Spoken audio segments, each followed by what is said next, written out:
I'll ask people, A, are they taking digestive enzymes? And then B, or have they in the past if I see that they haven't? And digestive enzymes, there's a lot of different types of digestive enzymes on the market. There are ones that have hydrochloric acid in there. There are ones that just kind of work with pancreatic enzymes. There are ones that have bile acids in there. There are ones that have different enzymes that help us to break down fibers. There's lots of different types of enzymes that are on the market. And so if one person has tried one enzyme, but maybe it was just, it didn't have any hydrochloric acid in there and you needed the hydrochloric acid, or maybe it didn't have any fiber digestive enzymes and you needed those fiber digestive enzymes in order to help you to break the food down effectively, we have to really figure out what it is back to the individuality. What does your body need? Where is the hitch in the get along in terms of your body's ability to break that food down? Now, not everybody needs enzymes. Not everybody needs that level of support. So I'll just start there. But most of my clients do. And I've had situations where I work with a lot of mast cell activation syndrome, where just those mast cells are just going off in the gut all the time. And that's kind of what's feeding into the, reactivity that they're experiencing. And just by giving some level of digestive enzyme to them, it calms that mast cell activation. It calms the histamine release. Because now, if let's say you weren't digesting or able to break down those fibers, and we have the appropriate enzyme in there for you to help you break those fibers down, we're getting less undigested food in the gut. We're getting less fermentation overall. We're just getting less agitation overall. We're actually able to kind of utilize what we're getting. So, think about, so I've had situations where somebody has severe, let's say, diarrhea, and they just have not been able to get on top of it. And then I see that, oh, wait a minute, the diarrhea really started, after you had a cholecystectomy, after we took out the gallbladder. Okay, so that really, okay, that's obvious, right? And so they've, tried all sorts of different things that the doctor has prescribed, and nothing, cholestyramine and things like that, nothing's really helped. And I said, well, listen, have you tried any kind of like fat digesting enzymes like lipase or bile acids or things like that? And well, no, I've taken a digestive enzyme, but when I look at the enzyme, there's only a few hundred units of lipase in there.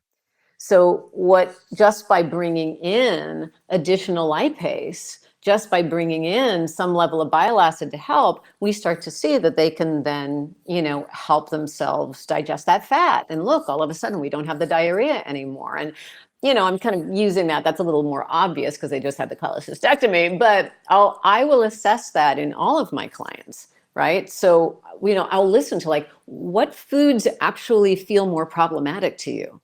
The starches, the fats? Is it the proteins? Is it the fibers? Is it the vegetables? And they'll usually have a sense of yeah, I cannot do protein. It just sits in my gut. I cannot do any kind of vegetable. It just agitates. That gives me a sense of where we might want to kind of dial into specific enzymes coming through. Maybe we just target the fibers. Because I also say is that if you give yourself, say, pancreatic enzymes, but that's not the problem, right? You are producing adequate amounts of amylase and lipase and protease, and you're bringing those things in. Putting more enzymes in there, it often doesn't feel very good. We see more cramp, we might see more bloat, we might see more agitation or burning, right? Because the pancreas is like, I got it, man. I can take care of this, no problem. Why are you giving me more? And so if we see that when we're giving someone an enzyme and they're getting worse, then it's like, okay, let's pull back on that. But maybe we need to be kind of thinking and again, back to listening to the individual. Where might you need additional support for fats, for proteins, for enzymes that brush border enzymes? Lots of different enzymes, lots of different acids, lots of different things being produced in that gut that maybe there are more individual things we need to be thinking about. So let's chunk these to try to give people some specific presentations along with what they should take. You had mentioned first in that list, fat malabsorption. So you notice you eat too much fat, maybe you're bloated, maybe you have loose bowels, maybe you have sort of greasy stools that tend to float. So you're thinking here, lipase and bile. Are you doing these together? Is there a formula you like? What do you do here? I'm might, so if that were the case, I might start with lipase specifically. And you can get just straight lipase. You can get ones that are smaller amounts of lipase, and you can get ones that are larger amounts of lipase. So I might just start with the lipase specifically, depending upon the sensitivity of the client. If I see that they're really, they don't have good food tolerance, or they taking enzymes or taking any kind of supplement really freaks them out because they're so reactive. This is big in my world, right? I might start with like smaller hundreds, and just kind of see like, A, do you tolerate this? First, always the question, do you tolerate it? And then B, does it do anything for you? And if there's some indication that there's some benefit to it, then okay, can we take another one and see? And then maybe we're seeing that, yeah, the more I do that, it's helpful, but I still need more help. Well, let's maybe go to the larger formula and build that in and see how that works. And then if that's only getting us so far, but we do feel like the fats Sorry, are Heidi, the more not interrupt you. problematic Just thing. one quick clarification there. When you say larger formula, do you mean lipase plus bile, or what does that larger Oh, like no, maybe formula look just like? more lipase. A higher dose. Okay, Yeah, I gotcha. use one. Yeah, just higher dose lipase, basically. So I have ones that are lower dose lipase and ones that are higher dose lipase. So I might just kind of, veer into those, just depending upon how they're doing. Then I might consider bile acids are kind of strange. Not a lot of my clients tolerate them very well, even if they might actually need them. They may not tolerate them very well. And so I'm a little judicious with those, but if I kind of see that might be beneficial, I might add those in. And usually, again, start at very small doses, 125 milligrams, just kind of come in and see how that goes. Now, I'll just kind of maybe move into this whole other aspect of things, and we can come back to the enzyme piece because we are on fats, is that I do see a fair amount of bile acid insufficiency and bile congestion in my clients with food intolerance that really can feed into not just fat malabsorption, but dysmotility, constipation, from excessive fermentation, things like that. So I will also just kind of try and see, not just giving bile acids, but can we kind of open up massage those bile ducts a little bit more so that maybe you can, empty out more bile acids. And we can do that with digestive bitters. We can do that with castor oil packs. We can do that with chanca piedra, tutka. We can use different things that could help to kind of open those up and see if that doesn't actually help with more of your own ability to digest your fats. That's what I like about things like bitters and that type of idea is, what can we do to get your own system back online so Sure. that it can digest Have itself? you used LVGB? That's a product by Designs for Health. It's got I think fenugreek, dandelion. It's sort of like bile thinners and things to help. Silymarin's in there too. Yeah, not specifically, but yes. But Yeah, I that mean, sort of not thing. that project Yeah. specifically, but Yeah. yeah, that type of thing. I work with bile thinning. I just got to step aside for a second and say, like, working your bile ducts from my perspective.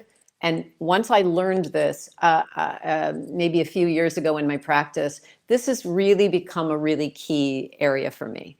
I work this angle a lot because I feel like there's a lot of people that are not detoxifying well because of congested bile ducts, and who are not eliminating well because of congested bile ducts. And those things can really kind of feed into the dysbiosis that we're looking to clear, things like SIBO, things like that, or the detoxification of molds, or whatever else we're taking in through our environment. And so, if we're not tolerating treatments, or we're not tolerating our food, or there's a significant dysmotility where we either can't move our gut or there's too much gut movement, I assess those every single time. So enzymes and assessing bile ducts for me become a really key piece in terms of trying to kind of help you tolerate your food and help that gut move. And when you say assessing bile ducts, how are you doing that? I kind of poke them with Okay. with either a different that could be like the formula you talked about. Um, Depends upon the person. So if it's a very sensitive person and we're not going to give them anything orally, because we want to kind of back off a little bit, I might say do some abdominal hydrotherapy over the liver, hot, cold, hot, cold, hot, cold, back and forth. Sometimes that can kind of release. I might do castor oil packs and see if that doesn't help, a nice cholinergic. I might give some digestive bitters And I try to keep it one single ingredient, no alcohol. Something very easy. See if that stimulates some things. That might be our first kind of thing for someone who's super, super, super sensitive. If they're feel like I got a little bit of, I can maybe get in there a little bit more, I use a lot of stonebreaker, a lot of chancapiedra. It's an herb that basically can help to break up any kind of microstones, and that can be applied to kidney stones or gallstones. And so I use a lot of that. You gotta be careful of that stuff. So you gotta go super slowly, and I've learned this the hard way. You gotta go really slowly with that stuff because it works. And do And you if there notice, are is any kind of diarrhea, is that a common thing that you'll notice if you go too cramping, aggressive? like Cramping. liver Okay. cramping, Okay. and then yes, looseness of the stool. So I'll come back to that. But like if we start putting something in there that's really working on any kind of like stone formation in those bile ducts, it's going to hurt. It's going to be a little agitated and crampy. So you got to go in really slowly with that, and then build as you are able up to the recommended dosage, because dosages are usually like, take 2 capsules of this twice per day. And it's like, don't take 2 capsules of this twice per day. Take a quarter of a capsule in a little water, and we'll start there. So the bile ducts, I think, are incredibly important in terms of really helping things to move considerably. What I will say is that if you do take something like that, like Chancapiedra or Tudka or any of those sort of bile thinners, be careful. If you are managing your constipation with things like magnesium or triphala or things like that, right? If you're using a lot of those things to have a bowel movement, but part of why you can't have a bowel movement is because your bile ducts are congested. Once you start opening those up, to your point, yeah, diarrhea is going to happen, in which Oh, case you and got to pull sorry, back on yeah, to all the other clear, things. and just to clarify for people, bile is kind of a laxative, in a good way, right? So that's how this connects in terms of if you need something like Motil Pro, ginger, magnesium, vitamin C, then you start mobilizing more bile.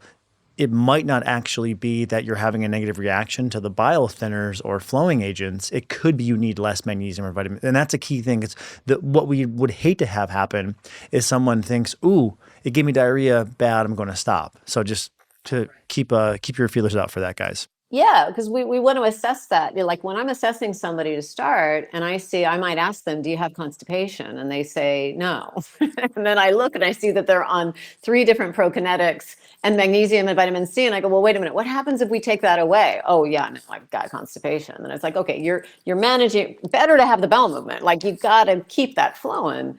Nothing against those things, but if really the issue is that the bile acids are not being secreted, then yeah, you can lift those things out, and let's get to the core of what's going on and use those things that help that bile flow. That's what we're Sure. looking for.